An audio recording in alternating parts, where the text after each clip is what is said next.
Blood sugar নেমে আসে, তো সেই ক্ষেত্রে সেটাকে হাইপোগ্লাইসেমিয়াই বলা হবে। তো অনেক ক্ষেত্রে এই গ্লুকোমিটারে এটা LO দিয়ে মানে ল বোঝায় আর কি, যে আপনার গ্লুকোজ খুব কমে গেছে এরকম সংকেত দেয়। তো সেই ক্ষেত্রে কিন্তু যদি সঠিক পদক্ষেপ না নেওয়া হয়, ডায়াবেটিক যে পেশেন্ট আছেন তিনি কিন্তু ডায়াবেটিক কমায় চলে যেতে পারেন, বা অন্য সমস্যা কিন্তু হতে পারে। তো তাৎক্ষণিক ব্যবস্থার জন্য আসলে আমরা প্যারামেডিকরা মানে সদা তৎপর। আমরা কিন্তু আমাদের ইমার্জেন্সিতে প্রায়ই এই ধরনের কেস পেয়ে থাকি। তো যদি পেশেন্টের যদি কনসিয়াসনেস থাকে, যদি দেখা যায় জ্ঞান থাকে, তো সেই ক্ষেত্রে 2-4 চামচ দেখা যায় চিনি পানিতে গুলে দ্রুত খাওয়াতে হবে। আর যদি কোনো কারণে মানে বেশিরভাগ ক্ষেত্রে আমরা দেখি মানে এই ঘটনাটা কেন ঘটে, অনেক ক্ষেত্রে দেখা যায় পেশেন্ট খুব বেশি ইনসুলিন নিয়ে থাকে। তো সময় মতো খাবার যদি না খেতে পারে, তো সেক্ষেত্রে কিন্তু এই ঘটনা ঘটতে পারে।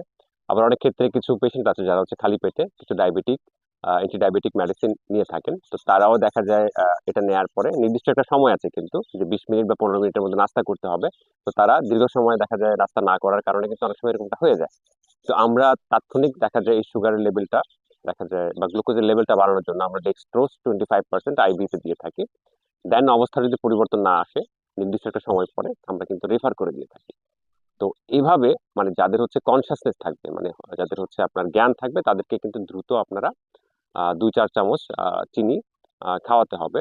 আর যে ক্ষেত্রে আপনি দেখবেন যে পেশেন্টের মানে দেখা যায় আনকনসাস, মানে তার দেখা যায় জ্ঞান নেই, তো সেই ক্ষেত্রে কিন্তু আপনার নিকটস্থ যারা প্যারামেডিক আছেন বা যদি কোনো গ্র্যাজুয়েট চিকিৎসকের কাছে নেওয়ার ব্যবস্থা থাকে, তো দ্রুত নিয়ে যাবেন, কখনোই দেরি করবেন না।